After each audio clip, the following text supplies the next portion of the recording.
everybody, and welcome to Wiregrass Haunts.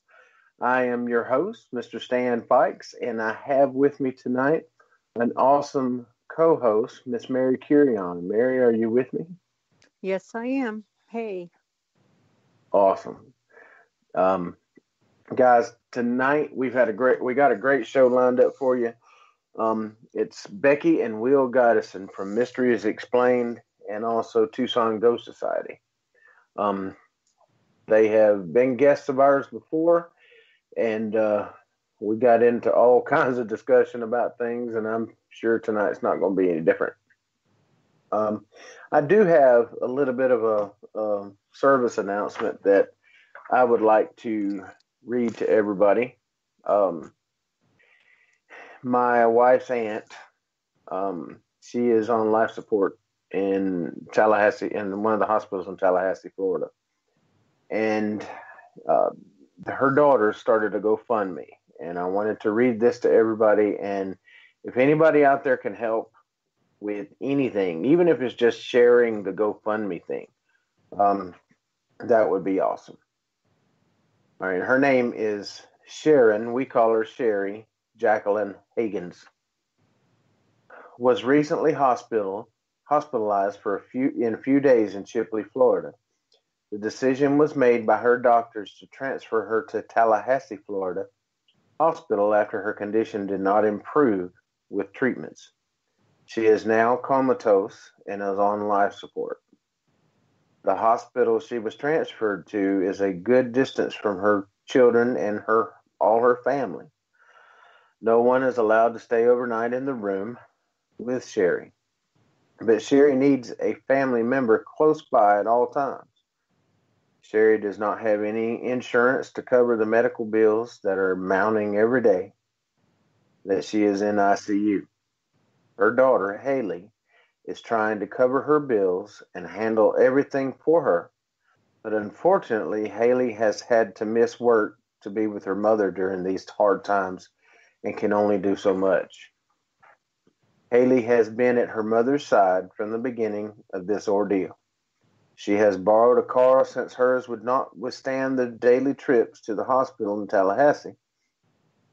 She now has the expense of the gas and the upkeep on that vehicle to get her to her mother's hospital every day to take care and speak with the doctors and nurses about the upcoming needs of her mother.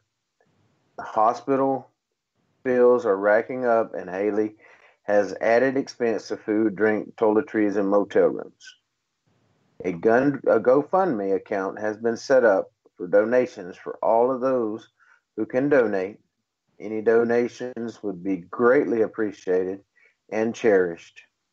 If you can't donate, please get the word out about the family's needs and ask people to donate to the GoFundMe page to help. And the link is on our Facebook page, the W.E.B.B Paranormal Group Facebook page, the my personal Stan Fikes. It's also on the W.E.B.B Radio Network page, so you guys can go and check that out. And if it's something that you feel led to do, I know the family would certainly appreciate it.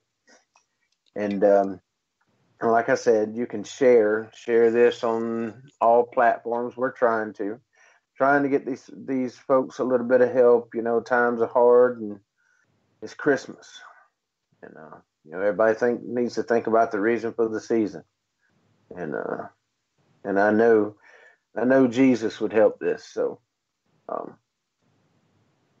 everybody, if they would just kind of search in your heart, prayer, whatever it is you do, and see if you'd like to help this family.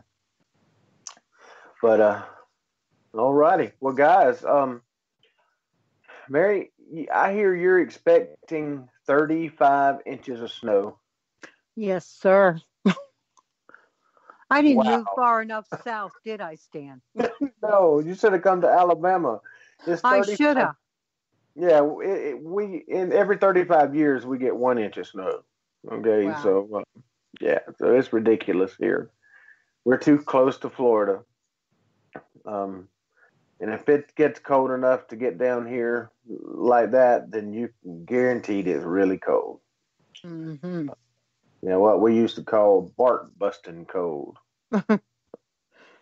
Yeah, so. well, I picked the mountains, so shame on me. Well, mountains are beautiful. I love going to the mountains when it's warmer. Yeah. Yeah, I lived in East Tennessee for a bunch of years, and it got snow there just about like you guys do. And I lived in Alcoa. I don't know if you know where that's at. No. Well, it's right outside Knoxville. Okay. And back in the late '80s, it snowed a lot everywhere then. Mm-hmm. Yeah, and so you get caught 10, 15, 20 inches of snow when you're on those interstates. It's pretty crazy. It's something that you won't ever forget. It is, and there's no guardrails here. No shoulders, no margin for error. So, Wow. if you're going to slide off the road, you're looking at 100-foot ravine if you're lucky, 200-300. Just like My butt's going to be home. I ain't sliding anywhere except my refrigerator, providing the power's on. right, absolutely. Well, Mary, are you ready to bring on our guests? Absolutely. Let's get them in on the snow talk. Everybody, Becky and Will Gyd. Guys, are you there? Yep, hello. Hey. Get us in on the snow talk just isn't going to work because we get no snow. I'm moving there. And I was listening to that whole thing about no guardrail, straight down drop. That's called population control. Yeah, it is. That's why the population is so scarce in the mountains. Wow. It's only the crazy tourists that come to ski. Is that why everybody rides a bicycle? Uh-huh. And I'm not a skier. I am not flinging myself down the side of a mountain at incredible speeds. I can hardly walk anymore without falling, so no. Not for me. Yeah, it's pretty fun to snow ski until you stop. Or can't. Or can't, right? Usually you stop abruptly after that. So, we went to Cherokee, and of course it wasn't snowing. But now I'm from North Carolina, but I'm from the East Coast of North Carolina, all the way across the state. Mm-hmm. We don't have mountains, but we do get nor'easters come in, and sometimes it would dump 10, 15 inches of snow. But it's nothing like driving in those hills. I mean, you come down off Black Mountain, and there's nothing but a sheet of black ice. Some of those truckers that'll scare you. Oh yeah, sure will.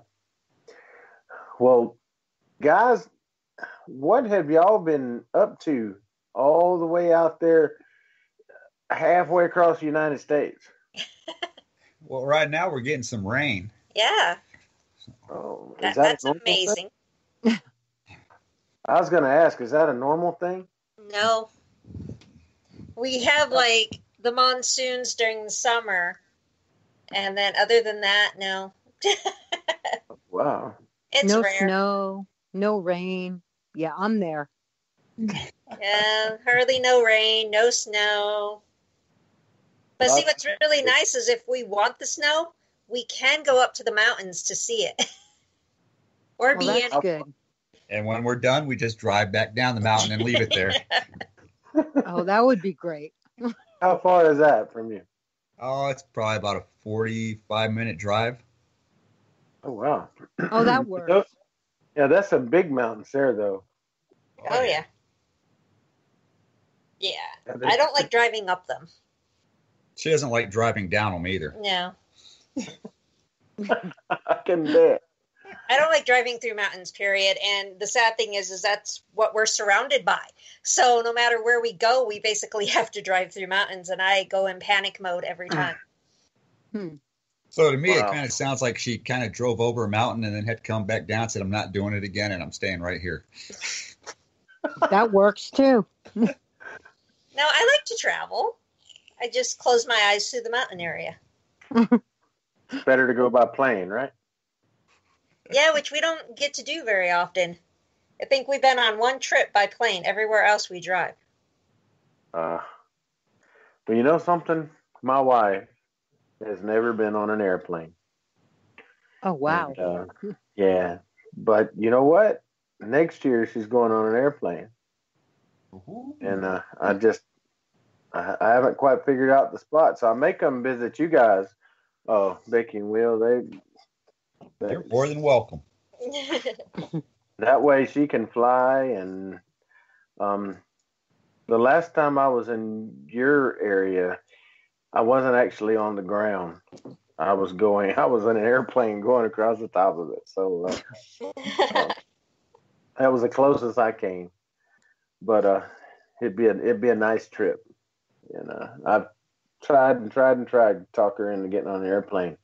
I think I'm just gonna have to treat her like the guy on A-Team and just give her a shot, knock her out. There you go. Right, because flying's really not that bad. Unless you hit turbulence. Yes. Then it's no fun.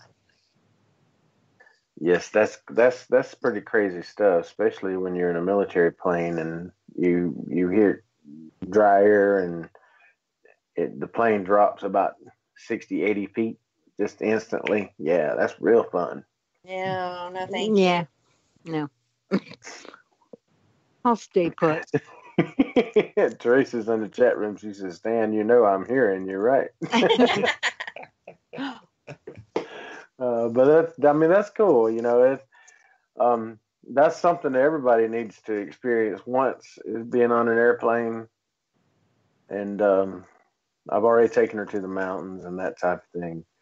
I think I'm gonna take her to see the world's largest ball of twine, and that'll pretty much knock off the bucket list. You know.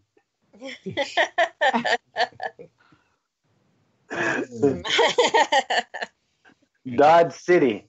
Yeah, you gotta take some cats. They'll enjoy that. That's right. Absolutely. I like your dog, Cash. Yeah, he's pretty cool little dog, isn't he? Yeah, a dog in black. The dog in black. Johnny Cash. That's right. That's right. So I thought it was really neat that you named the dog after Johnny Cash. Yeah, well, that was my son. That's his dog, and he'll be out of the military as of next Wednesday. So awesome. That's all. Well, I mean, but he joined the National Guard, so there you go. Oh, okay. So he did like the military. Okay. So he did. He just didn't like living in Colorado and having to move all over. Oh, sure. I can bet. That's good. Yeah, absolutely. All right. Becky and Will. So tell me what's going on with you guys. Chaos. He's getting into trouble every day. Nothing new. Chaos. Chaos. I like that word. So, have you guys? Are you guys investigating or touring or whatever? What are y'all guys doing now? I mean, I didn't do anything. Nope. Can you all hear us? Can hear you. Oh, yeah. We were like talking away, and then all of a sudden